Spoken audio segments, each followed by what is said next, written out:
Most of the time, DNS queries happen behind the scenes, and computer users never see them. However, we can use a tool called dig to perform DNS lookups manually. Awesome. Here I am in the terminal window on it. I'm going to go ahead and use the dig command line. Handstands. Let's first just go ahead and type dig www.lynda.com, the example we were talking about earlier. I'm going to go ahead and hit enter, and then I see some cryptic results here, but there's some important information buried in. First, in the question section here, we can see that I asked for the IP address for www.lynda.com. Then the DNS server provided this answer section, and down here you can see the IP address for lynda.com, 192.229.162.23. One other piece of information you can see here is the IP address of the server that was used to perform this lookup. In this case, the IP address is 8.8.8.8. This is actually a very well-known web server. It's a web server belonging to the Google Public DNS service, and anybody can use this server to perform DNS lookups. One last quick note. Some content filtering tools alter DNS lookups to prevent users from accessing undesirable websites.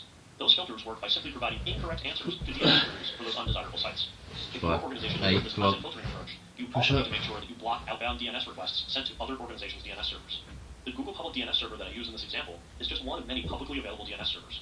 If I run a network that used DNS-based content filtering, but didn't block outbound DNS, I could simply change the DNS server in my network settings and remove the content filtering system entirely.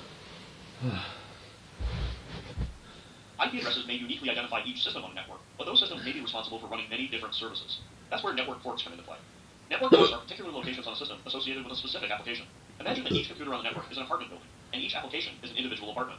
The IP address on the computer is like the street address on the apartment building. But once you arrive at the building, you need specific instructions to get to the right apartment. The network port is like the apartment number, guiding traffic to the correct application. Network ports are represented using a 16-bit binary number. When we write that out in decimal form, we have 2 to the 16th power, or 65,536 possible values. Just as with IP addresses, we start counting at 0, so port numbers may range from 0 to 65,535. Different ranges of ports are used in different ways. Ports between 0 and 1023 are known as well-known ports.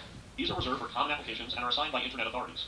Using well-known ports ensures that everyone on the Internet will know how to find common services on a system, such as web servers, email servers, and other commonly